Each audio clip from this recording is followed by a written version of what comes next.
My name's Aziza.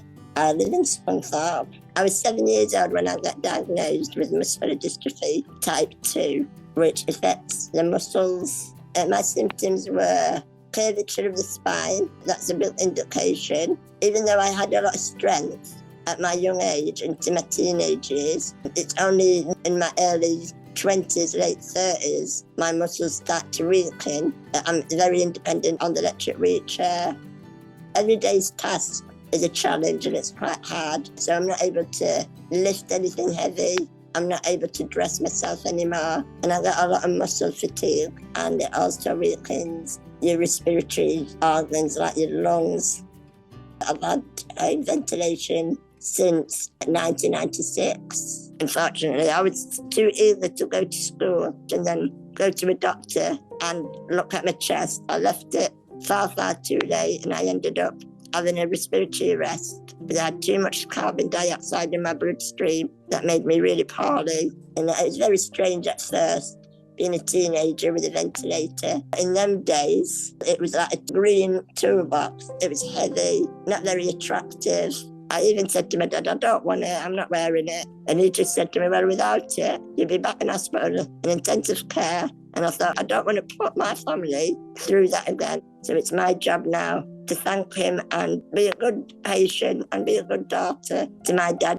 And I will wear the ventilator whether I'm at home or surrounded by 30, 40 of my friends. The technology, how it is now compared to then, the ventilators have come such a long way. A lot of people have it and it's a lot more common. I'm not as embarrassed as I used to be. Not that anybody should be embarrassed of using it, but it keeps you healthy, it keeps you safe, it keeps you out of hospital, and it helps you to stay alive. I use my ventilator overnight when I'm asleep.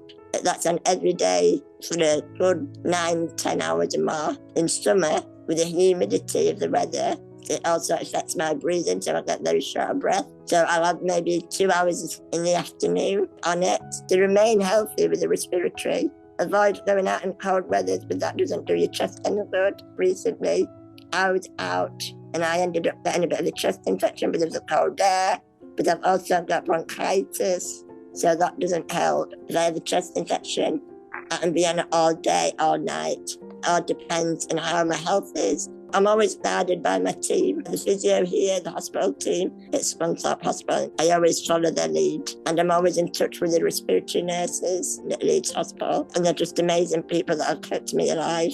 And when I go back there, I can't believe how well you look.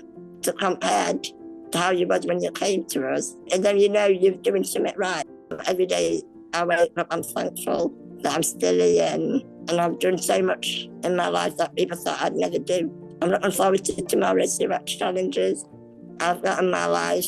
Along with my ventilator by my side, I'll be all right.